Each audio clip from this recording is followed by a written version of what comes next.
si vous avez eu des rapports sexuels sans protection avec un homme, une femme ou une travailleuse du sexe, ou si vous avez eu des rapports avec plusieurs partenaires sur l'année, ou si encore vous avez partagé brosse à dents, rasoir, couvert, vous pouvez contracter l'hépatite B.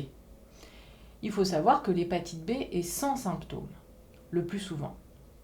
Parfois, au tout début de l'infection, elle peut provoquer différents signes, par exemple de la fatigue, des douleurs, des muscles, des articulations, de la fièvre, des maux de tête, des nausées, des diarrhées, des urines plus foncées, le teint jaune.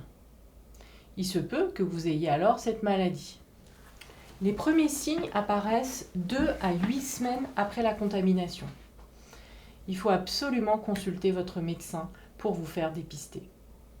La plupart du temps, on guérit tout seul. Mais parfois, on ne guérit pas et on garde le virus toute la vie. On devient ce qu'on appelle porteur d'une hépatite B chronique. Si le virus de l'hépatite B est dans le corps, le foie peut devenir très gravement malade. Et si on ne traite pas l'hépatite B, on peut la transmettre aux autres, on peut développer une cirrhose, un cancer du foie. Et lorsqu'une femme donne naissance, elle peut également transmettre l'hépatite B à son bébé, car il y a un contact sanguin, ainsi que par l'allaitement. Un suivi médical est donc nécessaire.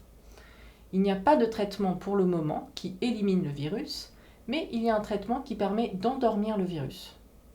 La meilleure façon de se protéger de l'hépatite B est de se faire vacciner, car il y a un vaccin efficace et sûr.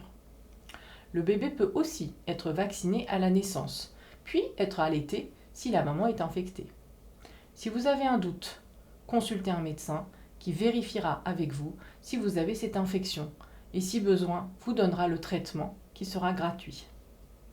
Les médecins sont soumis au secret professionnel et n'ont pas le droit de dire à quelqu'un d'autre ce que vous lui direz pendant la consultation. Si vous voulez, il y a des centres de consultation spécialisés dans ces maladies où vous pouvez consulter de façon anonyme et gratuite. Si vous avez une de ces maladies, il faut avertir la ou les partenaires pour qu'ils, elles, aussi fassent un dépistage.